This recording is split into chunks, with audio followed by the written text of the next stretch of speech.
Chapter 6, Runaway Reflections. You, Maggie, and Saf sit on comfy cushions in the basement library beneath penny shops surrounded by tomes, none of which have offered any insight into Maggie's reflection problem. It was really nice of Penny to let us check out her arcane library. How'd you know this was even down here, Saf? Penny and I may have been texting a lot lately. Yeah, hurrah. Saf's got her groove back, but you know what we don't have? Any idea where my freaking reflection went? I get it, magic has so many consequences we don't understand. I don't even know if my talent's gonna come through when I need it. You don't get it, I'm missing a part of myself. How is that the same? Whoa, Max, we're trying to figure this out. Maggie, maybe it'll help if you tell us how you're feeling. Maggie opens her mouth as if she's gonna snap again, then stops. Okay, I get it. I'm taking it out on you guys, and I'm sorry. Much appreciated, but I meant maybe talking it out can help us figure out what's gone wrong. Your magic as a coven has grown. Besides, we're sisters, and I care about how you feel, and you deserve the chance to get it off your chest. Well, that's right. Sorry I shut you down. I'm scared for you too. We're all on edge. Maggie takes a deep breath and squeezes both of her hands. Once the words start, they spill out over like a flood. I'm just scared. What if I lost a part of myself in some dream dimension? What if whatever is hunting me stole my reflection? I'm terrified to dream walk or even sleep in case it finds me, or finds you two through me and hurts you because I couldn't stop it. What happens if I can't get my reflection back? Like, it's just a reflection now, but what if it's my soul next? I gave up my old life to be in this coven. How much more are we going to be asked to sacrifice? You don't want to know the answer to that one. You and Saf fall silent as that question hits all of you together. A tear escapes Maggie's cheek, but the three of you hold hands even tighter. We're not going to let that happen. If these books don't have the answers, we'll find Ferris. And we'll rip them out from her, one way or another. Ferris. Even the wraith's lieutenant's name sends a shiver down your spine. You're sure Ferris is behind this? I'm not certain of anything these days, but it feels like an awful big coincidence if she isn't. Maybe Kane and Rainier will get something off of that sigil. Research doesn't seem to be getting us anywhere.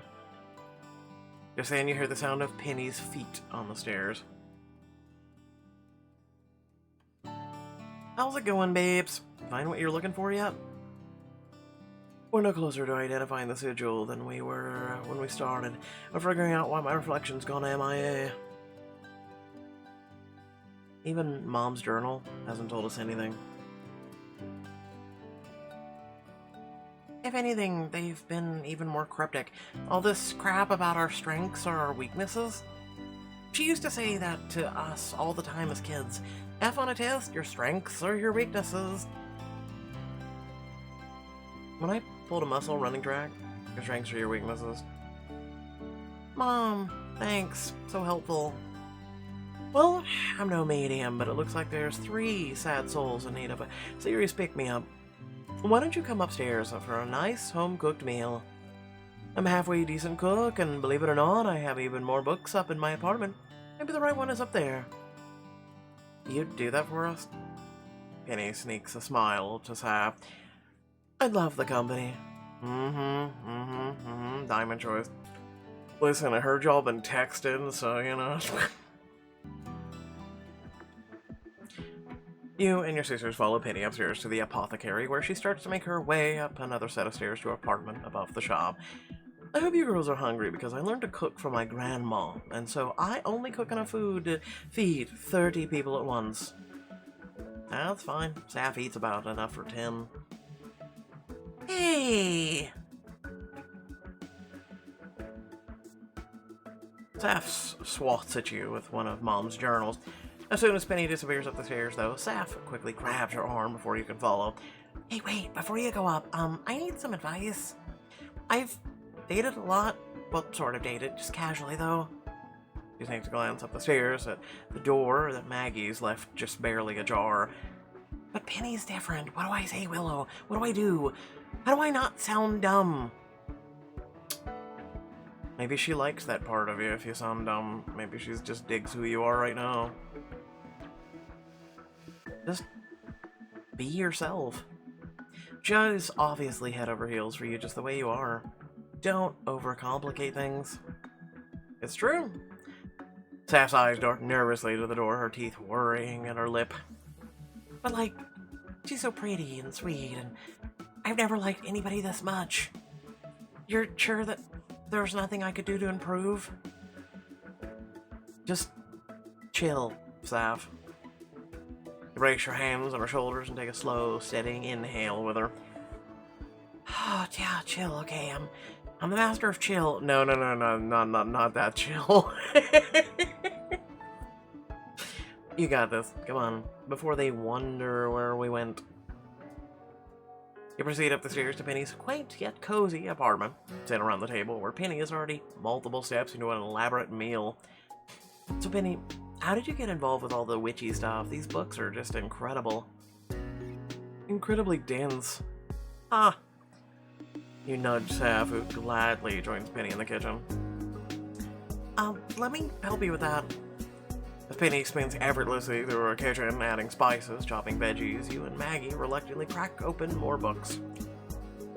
Actually, witch stuff runs in my blood. My ancestors were witches, but they lost their magic due to a curse. Wait, what? That's a thing. That's the family lore, anyway. My great-grandma opened this apothecary to help local covens and interested mortals alike. Did you, always want to run the apothecary? You know, I've thought about moving. You have? But my heart is here. Just my family shop. There's just something about this town. No matter how bad things may happen, I can't bring myself to leave. Wait, so you're a local? How have we never crossed paths before? We grew up here. How is this the first time we've ever met? Or even knew this apothecary existed? From what I know of her, I'm willing to bet your mom kept you away from here on purpose so you wouldn't get any ideas. Well, I was kind of a shy kid, goofy, and mostly I stayed home and read. Didn't get out much. Kids in town thought I was weird. I mean, I did live above a smelly shop with bottles full of creepy things. And I knew I was gay at a pretty young age. Santa Renata wasn't as evolved back then as it is now. Most places aren't. And people need to realize things take time. It just doesn't happen like fast food. Trust me, I'm well aware. I wish you and I could have met each other back then. Oh, I bet you do. Wiggle, wiggle, wiggle. It would have been nice having someone else who's different to hang out with. Penny smiles sadly, wiping her hands on a dish towel before taking Saf's hand and squeezing it. It's strange kind of grief to look back on what could have been, huh? Life could have been better with someone who understands. Fortunately, now you can be more than friends. Willow! Ha ha ha ha. Blushing fiercely, Saf reaches over and gives you a familial smack on the shoulder. She hisses at you. I would like to be more than friends. You... what? Of course, silly. I think you're adorable. I've been trying to tell you for weeks. See, called it. Suddenly Maggie sits up, the heavy book in her lap, tumbling onto the table. Hey, I think I found something, Willow. Pass me Mom's journal. You slide over the journal in your hands, and Maggie flips it open, fingers holding down the pages on both books as she cross-references. Look here, these sigils. Those are wards your mom placed all over town to keep wraiths from attacking. What? Saf comes to look over your shoulder. Mom really was full of secrets. I mean, we didn't know until now, so... Penny turns down the heat in the kitchen and joins you. You had no idea your mom placed protective wards all over the town? She never said a word. We never knew a thing about magic until she was gone. Penny's hand touches Saf's back lightly between her shoulder blades, comforting. We had no idea she'd ever done such a thing. We still have nothing on Maggie's reflection, though. It sounds to me like there are a few different things it could be. An obvious option is a curse. Oh, I'm glad that's door number 1. But your magic is also deeply intertwined with your emotions, and perhaps, especially for you, Maggie, your imagination. If something or someone is targeting you, manipulating your mind would be a great way to do it. Yep, your strength is also your weakness. But how do we get it back? That I don't know. I wish I was more of a help here, but it feels like a case where getting to the root of the problem is necessary to find the solution. Great. I really hope the root of my problem is kicking some wraith's ass and not getting a touch with my feelings or whatever. At least we've got some intel on the sigils. Maybe that'll help us get closer to fixing this. In the meantime, I just want to eat in peace. And maybe fight someone soon, but I've got some aggression to misplace. You all manage to laugh in the face of your fears. Filling your bellies with Penny's magnificent meal doesn't hurt. You said you were a halfway decent cook? Penny, holy crap, you could have a restaurant. Penny smiles bashfully, her eyes falling on Saf, full of admiration, despite the fact that your older sister is speaking through her full mouth. My grandma always said feeding people is like loving them. It takes a lot of work, but I really do enjoy it. I like your grandma, I really do. Saf coughs and you slap her on the back a few times. Penny, this was amazing. Thank you so much, but we really have to go pass this info on to Rainier. Give Maggie a meaningful look and jerk her head towards the stairs. Oh, yeah, right, downstairs, the thing with the research. Saf clears her throat and tugs you down to whisper in your ear before you can escape. You are so bad at this, says you! Your ass couldn't even handle this. I'm the master of chill.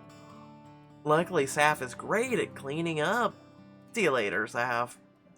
You and Maggie slip out, leaving Penny and Saf alone, but not before sending her an encouraging wink as you close the door. Well, that was productive, but we really should go fill Rainier in. Rainier has a cell phone now. Saf and I got him one of those phones for Grandma's. We figured simple was probably for the best. He isn't great with human technology. Got some news. And so you're gonna text him instead of call him. What did you find? Rainier, turn caps lock off. Turns out the sigil wasn't made by race after all. Our mom made them to protect the town against them. Can't be a good thing that they're taking them down now. That's troubling. How do you even have cell signal in the sanctum? I'm not at the sanctum, I'm busy investigating the sigil.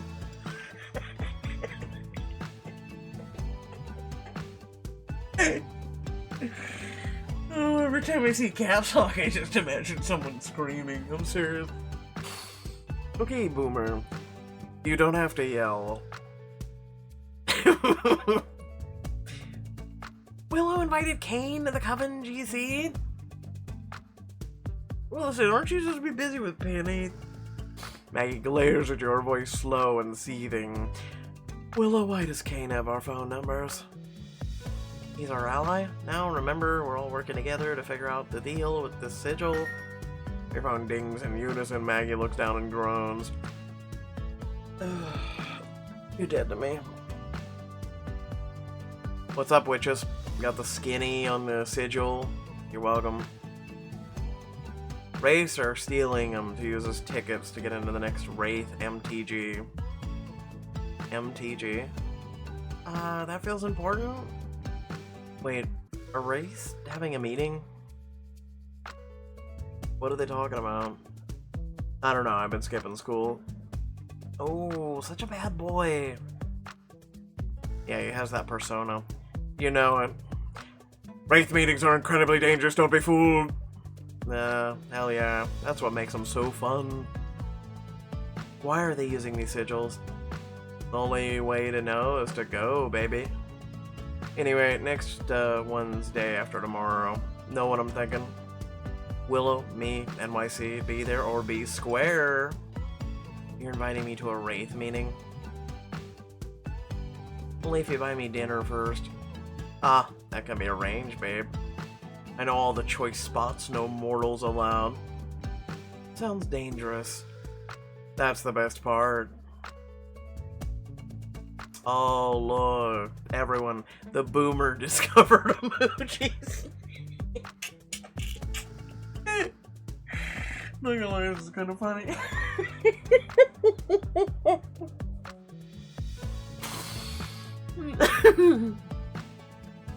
Oh my god. Nobody even know what the, like, mad face emoji is. I mean, I guess you could guess, but... But for real, it won't be nearly as fun as if it were one of my meetings. Ferris is running the show. Brace yourself for evil gaslighting Wall Street bros. Maggie shoves her phone into her pocket in disgust. You're seriously not considering it, are you? It's Ferris. I have to go. It might be the only chance to find out what's really going on with your reflection. Staff skips down the stairs, followed close behind by Penny. Their fingers are intertwined and they sit together beside you, smiling. Oh, they kissied. Penny, heads up. I'm gonna need to burn my phone into a cleansing ritual. What happened? I think I just agreed to go to NYC with a literal monster. And you'll be fine. That evening, you're in the living room with Maggie and Saf as they reluctantly help you pack for your trip. My intuition is all over the place right now. Like, one moment I'm jealous you're going to NYC, the next I'm worried about you being surrounded by wraiths and all alone without us. And then snap, I'm super excited about what you're going to learn from the wraith meeting. I think those are just normal human emotions. Saf, it's called anxiety. From her perch on the windowsill, Gus meows her agreement. I think I'll go do another tarot card reading for you, just in case. You do that. Rainier did not. When you turn around, Rainier has suddenly materialized in a sudden flash of light, eyes stormy. Uh-oh. I'll be over here. I see you've decided to go to New York with Kane after all. Tension flashes across his face. Rainier? I admit I've got my reservations, but I trust you to take care of yourself. Wow. I miss you worrying about me. The ghost of a smile passes over his lips. I won't stop worrying over you, Willow. Not until you stop giving me reasons to worry. Yeah, well, let me just figure out the Wraith King stuff and we'll talk, okay? You're really doing this. I didn't hallucinate the whole conversation. You sink back onto the couch, and Gus rapidly claims your lap with fur on. You scratch your ears contemplatively as you form your response.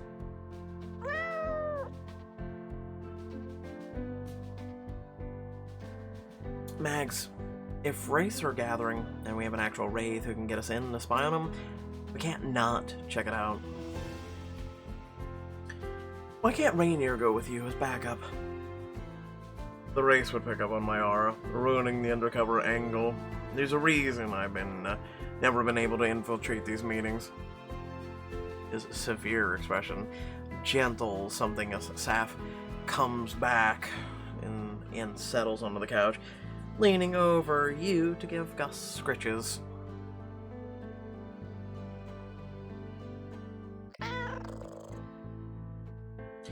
Also, Maggie, I can't neglect looking after you and Saffron. The two of you are just as important to me. Saf huffs sarcastically under her breath at that. Rainier's gaze darts to her, but he does not respond. But Willow will be totally unprotected. What if this is a trap? I'll be fine, Mags, besides. Your safety is more important to me. I can handle myself. If all else fails, I freeze time and escape, right? Maggie crosses her arms, looking glum. You put your hands on her shoulders. You're my little sister. I want someone here looking out for you as fiercely as I would. Rainier steps up behind her. Wraith's come too close once before. I won't let any harm come to you again, Maggie. I'm not used to people looking out for me. Well, get used to it. Rainier clears his throat. I won't stand in your way, but I do think it's best to be prepared should things go sideways. I actually think I might have an idea for that. Oh, really? Jeez, don't sound so shocked. You don't have the monopoly on thinking ahead. When we were in Penny's library, I saw instructions for an augury spell. Way to give ourselves a clue of what's to come. You guys in? Obviously, divination is entirely my jam. Listen, I know we're magic, but the future's always changing. Honestly, if it's set in stone, I don't want to know. Come on, Mags. The future is mutable, but there are hints of what's to come all around us. Aren't you curious? I feel like the present is more than enough to deal with. But sure, I'm in. Anything that'll help. Excellent. We should have everything we need up in the attic. You assemble in the attic, supplies in hand, and one asparagus trotting after you, weaving between your legs as you ascend the rickety stairs. So, I definitely passed on the version of this ritual that was all about reading animal entrails. I deeply, deeply appreciate that, and as much as I'd like you to not die at a wraith party, that would be a step too far for me. Who the hell is asparagus? Anyway, I thought we could try reading smoke. We do have these candles after all. I'm serious, who the hell is asparagus? I read that correctly, right? I'm sure you and your sisters each retrieve the candle matching the color your auras from the altar, placing them in a triangle linked by sprinkled lines of sand. Let's see what the smoke has to say. So what do we do now? With an encouraging smile, you take Maggie's hand and then Saf's. They join hands as well, all of you forming an additional triangle to mirror the candles. We set our intentions. Read out the incantation. I'll start. You all join in. Sands of time, hear my plea. Future foibles, be clear to me. Your sisters join in, tentative at first. Sands of time, hear my plea. Future foibles, be clear to me. Fogs of the future, part for my word. Will this action bring me boon or hurt? As your sisters murmur in response, you close your eyes. Set your question in your mind.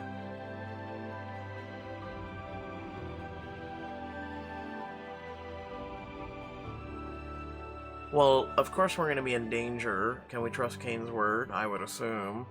So, will this give us the information we need? Your sisters repeat the chant as you intone your question. And you even see Gus sitting at your side protectively, a magical glow in her eyes. No meow?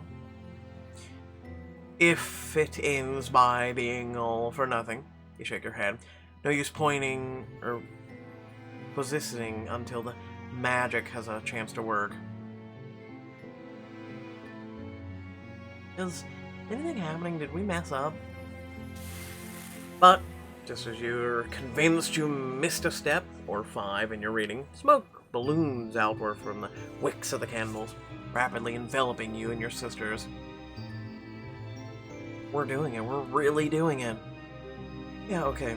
Do I ask a friendly spider, or... Not seeing anything in the smoke besides more smoke. The swirling smoke suddenly turns warm around you. The smell of wood smoke and baking wafts up. Reassuring. Affirmative. Wood smoke. Pretty sure that's a yes, girlies. Before it suddenly goes cold, and a faint, acrid, burning stench replaces the sweeter scents. Or maybe not? Yes and no. I guess mixed results is better than nothing. Your auras melt away as the spell ends and your sisters exchange uneasy glances with you. Are you still sure you want to go? The ritual wasn't exactly reassuring, like, at all. Saf's right. A lot of vagueness that pretty much shapes up to what we already knew. This plan is dangerous, and we have no guarantee that what we'll learn will be worth it. I hoped we'd get real answers from this. But honestly, nothing's changed. This is still our only way forward to retrieve Maggie's reflection and learn what Ferris is up to. I still have to go. Rainier, a silent observer to the ritual, steps forward. I am proud of the assuredness with which you wielded your magic, and your bond in the arguery. And I can't lie, it only feeds my worry, but I know you'll do what you need to do. A rueful smile flickers at the corner of his lips. It's just another quality I admire about you. Let me help you be as ready as you can. I have tools, guardian-crafted weapons. I could give you an advantage, or an advanced lesson in self-defense tonight. From a hidden sheath at his side, he expertly draws a dazzling, ornate crystal dagger and lays it on his palm. Looks like an icicle.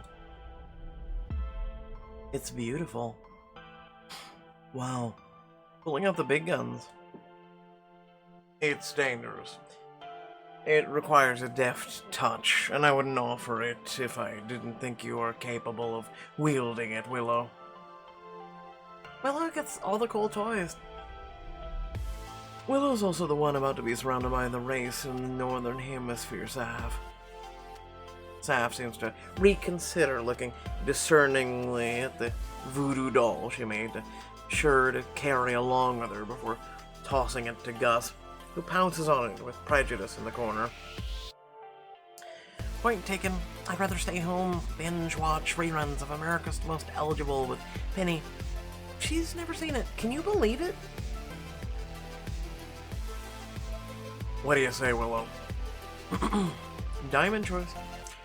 Sounds like a great idea. Oh, becomes a part of our table. Added the crystal dagger to your altar. Rainier sheaths the blade and offers his hand. Shall we? They're doing that thing again. Hang on, let me cover my eyes first. Rainier's fingers wrap around yours. Strong and sure, a white flash carries you to a moonlit meadow, crickets chirping melodically. Where are we?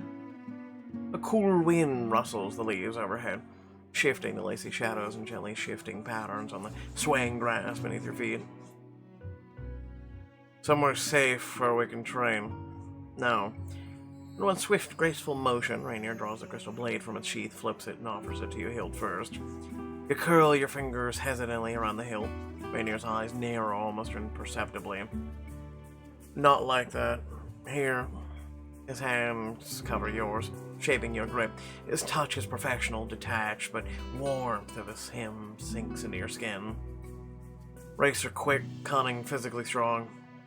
They'll use your weapons against you if you give them any, opening. Well, good to know. You mirror his offensive stance, one palm open behind your back. Yes, like that. Race fight dirty. Keep one hand behind you to fire off a spell in case one sneaks up behind you. Yeah, what happens if they grab your arm behind you because you weren't realizing someone was behind you, though? Aha! Suddenly, Rainier's relaxed stance shifts, and he pushes off his back foot, going for your blade. Dodge. You slide out of reach and duck his arm, twisting the dagger away. What was that for? You must expect the unexpected, Willow. You have good form, but if you widen your stance, you'll be more balanced. Try squaring your hips. He steps behind you, hands at your waist. His chest is pressed against your back, making you feel dizzy. Rainier, for a moment, you can imagine he's holding you close, simply to be near you. His breath skating over the back of your neck, his thumb idly stroking your back. Like that, better, now again. Clearing his throat, he moves back in front of you, your heart still racing. You know, it's okay if you stay close. He gives you a rueful smile. It's not for reasons for more reasons than you could ever know. Try me, I'm a grown-up Rainier, I can handle the truth. You keep pushing me away, but you've never told me why. It's the way it has to be. His tone is final, eyes hard, as trying to convince himself as much as you. These rules of yours, they don't have anything to do with... You almost bring up Browen, Rainier's best friend, who died along with her coven. But his expression is guarded, and you sense that if you brought it up, his walls would go up completely. Anything to do with what, Willow? Forget it. Let's get back to training. You brandish the dagger, but he takes your wrist gently and rotates it, so the dagger points at him. The warm touch of his hand makes you feel flushed, but you raise your eyebrows when he invites you to attack. Don't be afraid, you can't hurt me, not with that blade anyway. Well, how am I supposed to know that? We barely know anything about you. He darts forward, this time bringing the dagger inches from his throat. He stares back at you with some surprise. I know you have rules. I can accept that, even if I don't like it, but you should still be allowed to open up to us. It's gotta be lonely to hold yourself back from everyone in your life.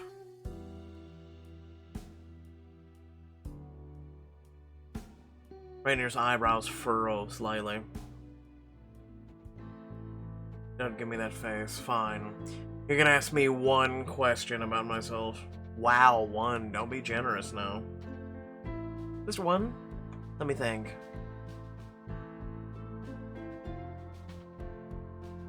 Why are we your first cousin?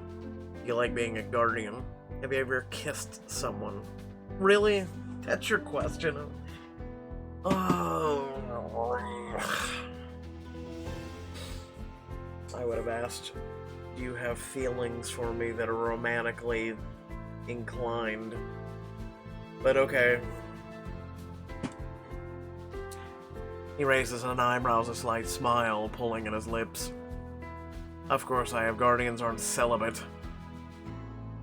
That's not what I was implying, but I'm glad to hear it. You hold eye contact with him, shivering when a brief flicker of desire passes over his face. I think your line of questioning is pushing us into dangerous territory. You and Rainier share a smile for a long moment until he looks away, clearing his throat. You are impossible. And you aren't nearly ready to infiltrate hundreds of wraiths alone again. Face me. You take out your frustrated energy through quick jabs, ducks, parries, sparring with him deep into the night until your body is worn out. At the end of it all, you're panting, laid flat in the grass. What's the verdict now? Am I ready? You're as prepared as possible in the time we have available. Your body can only handle so much before it gets hurt. As you wipe the sweat from your forehead, Rainier presses the dagger sheath into your hand as you tuck it safely away. Thanks for the knife. He takes your hand in his, and just before the white light takes you home, his brilliant gaze burns into you. Tell me you'll come back safe, Willow. You stare back in his eyes, grounded by his warmth, and the heaviness of his hands caging yours. I'll come back, Rainier. I promise. All he is a rain on your parade. It's a play on his name. Leave me alone. The next evening, your sisters pace nervously while waiting for you to depart, but Rainier's tempestly energy is infectious. Check in with us when you're able, but don't blow your cover. But don't go too long without checking in. I wasn't planning on it, and your whole vibe right now is not helping my confidence. I'm really gonna need a bit more lightheartedness before I prepare to meet my doom. He frowns and fiddles with the hilt of his sword as if unsure what to do aside from worry endlessly. I'll check the perimeter to make sure this isn't a trap. Don't go anywhere until I come back.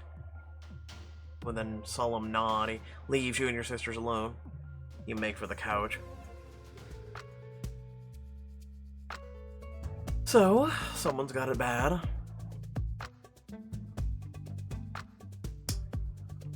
Oh, you mean you? Excuse me, we absolutely are not talking about me. Oh, you like Brooks. You like him. And you're 12 years old. Yay.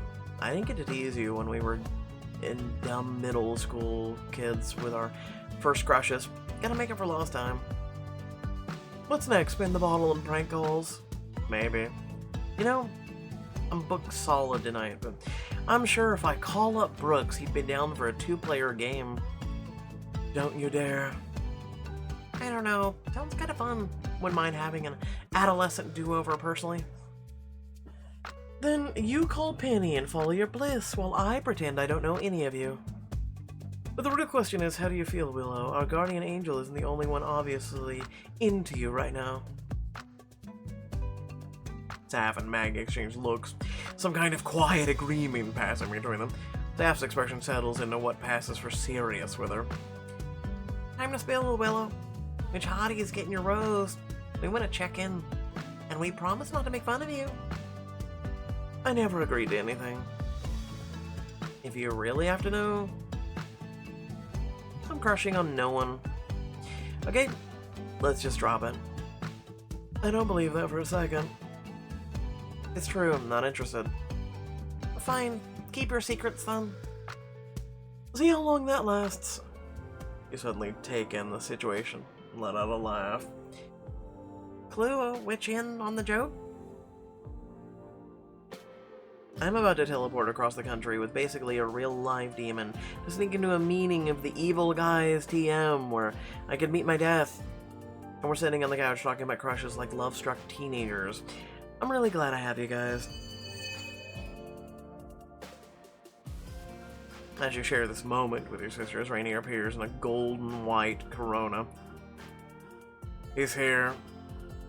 You pass a look of gravity to each of your sisters and stand and walk towards the door. Rainier takes your arm and you feel the warmth of his hand and roughness of his calloused fingers.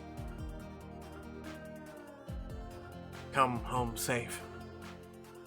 You got it. Stomach fluttering with nerves, you step outside with your bag to find Kane leaning on the front gate waiting for you.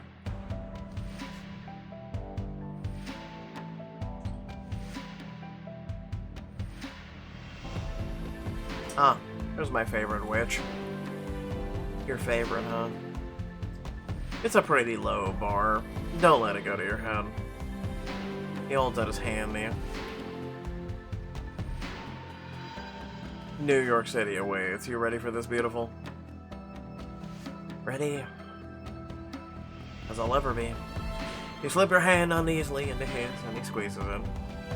Relax, you're gonna roll up to the party on the arm of the second most dangerous wraith around. Yeah, that's kinda what I'm worried about.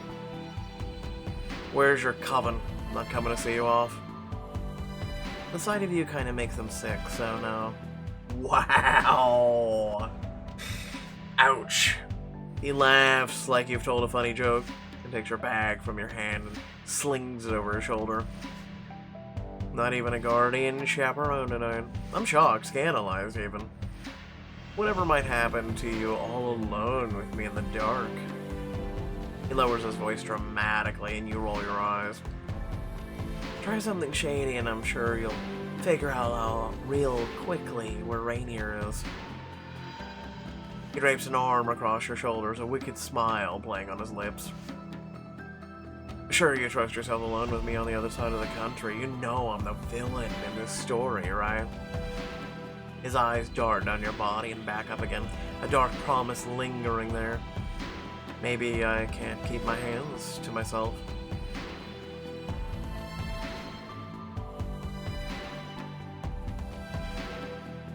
Kane, I'm not worried. You roll your eyes and flick his arm off of you. You're not as suave as you think you are. I've offended off worse than you. You keep telling yourself that, sweetheart. Maybe it'll stay. Oh my god, I gotta say it. You like to fire quick ones at one another. For a moment, his charming, reckless grin turned sharp, pointed, truly dangerous. There's only one guy worse than me. Anyway, we don't have much choice. This is too important. Good. Because there's not gonna be any hero coming to save you this time.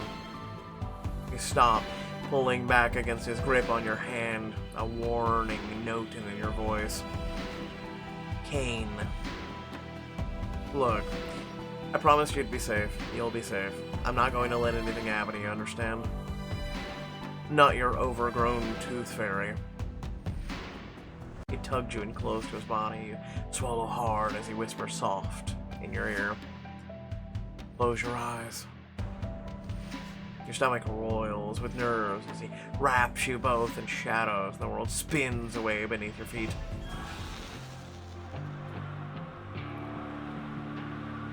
Open your eyes. You're not at all where you expected. You feel the wind on your face, whipping across your entire body with incredible force. You cling to Kane in a sudden fit of dizziness. We're on the top of the Brooklyn Bridge. Yeah, we could go without the... But seriously, come on now. Without further ado, love you beautiful faces. Remember to like, share, and subscribe. Head down the description of the video. Check out all the links there. Without further ado, let me know what you think in the comment section about today's episode. And your thoughts on the whole situation, right? I don't really know what to say in regards to the whole love interest part of this. It's kind of give or take, really. Yeah, it's about the gist of it, right? I'm here for the ride. Again, it reminds me of Charmed, let's be honest. So, without further ado, I'll catch y'all later. Peace out.